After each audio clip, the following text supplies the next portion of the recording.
Leader, వీళ్ళందరి గురించి క్షుణ్ణంగా నాకు తెలుసు.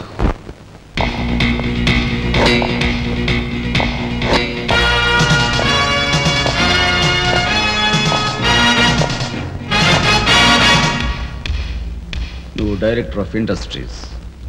ప్రతిభ గల ఎంతో మందికి ఉద్యోగాలు రాకుండా బంధు ప్రీతికి లంచగొండితనానికి దాసురవై అనేక మంది యువకుల బంగారు భవిష్యత్తును మంట గలుపుతున్న రాస్కెల్వి. నువ్వు ఎంప్లాయ్మెంట్ ఎక్స్చేంజ్ ఆఫీసర్. ప్రయారిటీలో ఉన్న నిరుద్యోగులకు ఏజ్ బార్ అవుతున్నా పట్టించుకోక నిన్నగాక మొన్న రిజిస్టర్ చేయించుకున్న వాళ్ళ దగ్గర లంచాలు మేసేసి అర్హత గల యువకుల జీవితాలతో ఆడుకుంటున్న స్కౌండ్రల్వి.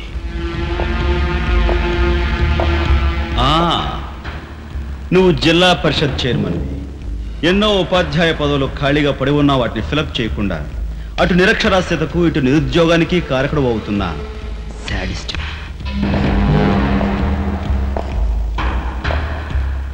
నువ్వు పోలీస్ రిక్రూటింగ్ అథారిటీ. దండిగా లంచాలు పిండేసి ఊచకాడ వాళ్ళని ఊరపొట్టగాళ్ళని సెలెక్ట్ చేసి ధైర్య సాహసాలు గల యువకుల్ని అణగదొక్కడమే కాక మొత్తం పోలీస్ వ్యవస్థనే నిర్వీర్యం చేస్తున్నా రోగ్గుడి. ఈనాటి ఈ సమాజంలో మాలాంటి యువకులు నిరాశ నిస్పృహలతో ఇలా తయారవడానికి కారకులెవరు? మీలాంటి చీడ పురుగులే పురుగులే పురుగులే పురుగులే పురుగులే.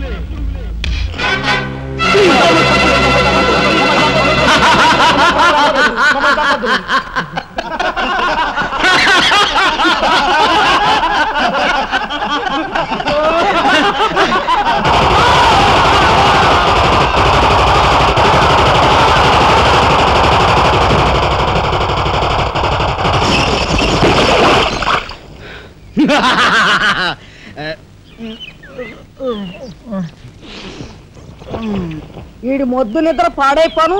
ఇక్కడ కర్ర ఎక్కడ తెచ్చింది? అరే ఊరుకోండి బామ్మగారు, పాపం రాజా పొద్దుపోయి ఇచ్చినట్టున్నాడు, కాసేపు పడుకోనివ్వండి. పొద్దుపోయి రావటం ఎందుకు, పొద్దు ఎక్కదాకా పడుకోవటం ఎందుకు? నీకు తెలవదు, నువ్వు వెళ్ళు.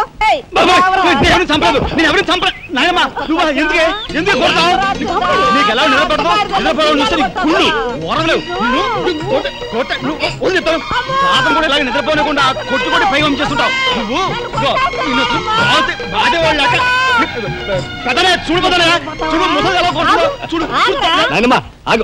ఏమిటే చిన్నడితో నీకేమిటి?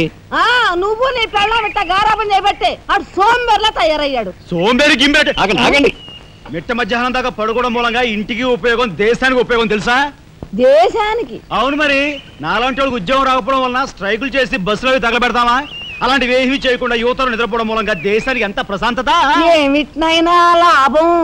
ఏమ్మా కానీ సంపాదన లేనోడు 3 పూట్ల మిక్కితే ఇంటికి ఎంత ఖర్చు? అందుకే అర్ధరాత్రి వచ్చి మిట్ట మధ్యాహ్నం దాకా నిద్రపోతాను. దాని మూలంగా రాత్రి భోజనం, తెల్లారి కాఫీ, టిఫిన్లు నీకు ఆదా కాదా? ఏనా ఇక పెద్దనే అంటావా? వాడు మధ్యతరగతి మనిషి, బోడు బరువు బాధ్యతలు ఉంటాయి, 10 మందికి సమాధానం చెప్పుకోవాలి కాబట్టి పొద్దునే లేవాలి. ఇక సీతమ్మ లాంటి వదులంటావా? ఇంటి చాకరీ బోర్డు అంత ఉంటుంది, ఆవిడ పొద్దునే లేవాలి. ఇక చిన్నయ్య ఇదిగో వీడు ఒక పుస్తకాల పురుగు, ఎప్పుడెప్పుడు ఐఏఎస్ పాస్ అయిపోదామని ఉంటుంది కాబట్టి తను పెందడే లేవాలి. ఇక చిన్నపిల్లలు పొద్దునే ఆడుకోవాలి, చదువుకోవాలి కాబట్టి వాళ్ళు పెందడే లేవాలి. నువ్వు నేను ఎందుకే పెందడే లేవటం? నా మాట విన్నాయనమ్మా, నువ్వు నాతో పాటు అర్ధరాత్రి వరకు గాలి తిరుగుడు తిరిగి ఇంటికి వచ్చి నిద్రపోయి లేటుగా లేచావనుకో, ఇంటికి ఖర్చు తగ్గుద్ది, నాకు నీ నస తగ్గుద్ది. ముదిరిపోయావురా చిన్నబాబు, నీళ్ళు తోడుతున్నా ఎంత పొగర్రా నీకు? ఉదయంతో చాకరీలు చేయించుకుంటావా? ఏంటి దొడాలి, సబ్బెట్టాలి, రఫాడించేస్తానేమనుకున్నావు? నువ్వు చేయాల్సిన పనులు ఉదయంతో చేస్తావు, నేను నిన్ను కేకలు పెడతావు అనుకుంటే నువ్వు ఎదురొస్తావా? అయినా ఈ వయసులో నువ్వు చేయాల్సిన పనులు ఏమిటి? ఏంటయ్యా? నాకు సేవలు చేసుకోవటం. ఏంటి? తాతయ్యకి ఎలాగో సేవలు చేయలేదు, నాకు సేవలు చేసుకో. దేవుడు మెచ్చి నీకు స్వర్గ దూరాలు తెలుస్తాడు. నిజమేనట్రా చిన్న? నిజమైన ముసుదానా.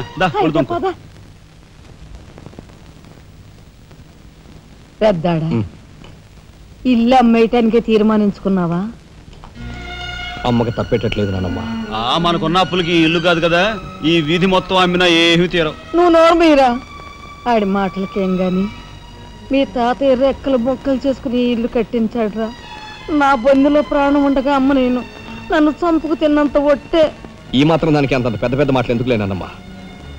అమ్మలే ఆ తిప్పలేవో నేనే పడతాను.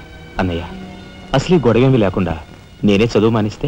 అయ్యి బాబోయ్, భలేవాడివే, చదువు మానేస్తానంటావేంటి? నువ్వేదో కలెక్టర్ అవుతావు, ఇంటెల్ పాదిని ఉద్ధరిస్తావు అని మేమంతా నీ మీద ఆశ పెట్టుకుంటే తప్పురా అన్న. ఆ పని చేయకు. అవును, ఇప్పుడు నీ అయ్యే చదువుకి ఎంత ఖర్చు అవుద్ది? ఢిల్లీ దాకా వెళ్ళాలంటే 500 ఖర్చు అవుతుంది. ఆ పైన ఎగ్జామ్ ఫీజు, ట్యూషన్ ఫీజు, పాత బాకీలో కలిసి కనీసం 25,000 అవుతుంది. 25,000? మా బాబే అంతేనా? 25,000 అంటే ఇదిగో మా పెద్దనే సర్దుకుంటాడులే. నువ్వు సర్దుకో. సర్దుకోపోతే నువ్వు సర్దుకుంటావా? నువ్వు ఇష్టం మాట్లాడరా. నువ్వు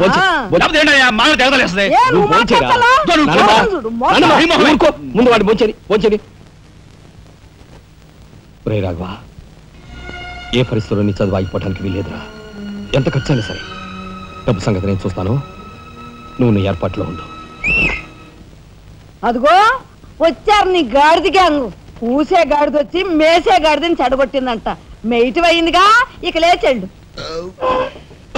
నాయనమ్మా, సాయంత్రం వచ్చేసరికి మునక్కాయ కూరలో ఉప్పు చేపేసి వండి పెట్టవా? మునక్కాయన్ని ఉప్పు చేప వండి పెడతా.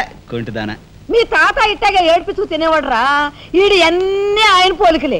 ఏంటి ఈరోజు మన ప్రోగ్రామ్? ఏముందిరా, షారా మామూలే. ముందుగా ఉద్యోగాల వేట, ఆ తర్వాత అమ్యూజ్మెంట్ పార్క్, కొడుకుసే వాళ్ళకి ఇల్లు చేరుకోవడం. హిందూ వదనకే నీ ఓటు. మనాడికి రాజకీయాలంటే ఇంట్రెస్ట్ లేదు, కానీ అప్పట్లో మనందరం కలిసి హిందూ వదన జిందాబాద్ అని ఉంటే ఈ పాటికి ఒక్కొక్కడికి 10 ఉద్యోగాలు ఉండేవి. హిందూ వదన జిందాబాద్. బోలో స్వతంత్ర భారత్ కే, బోలో స్వతంత్ర భారత్ కే.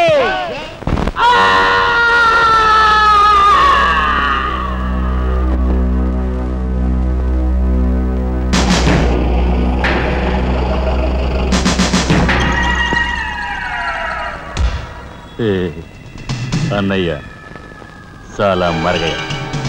నీ తసారావుల బోర్డు కనకాంబరం, నీకు ఇంకా కుర్రతనం పోలేదురా. నువ్వు కాన్వెంట్కి ఎక్కువ, కాలేజీకి తక్కువను. చిన్నపిల్లలు బట్టల మీద సిరాజల్లుకున్నట్టు మొహం మీద నెత్తురేంట్రా. చుక్క గోరువెచ్చ నీళ్లు బొచ్చుతో వాళ్ళు తీసుకురా.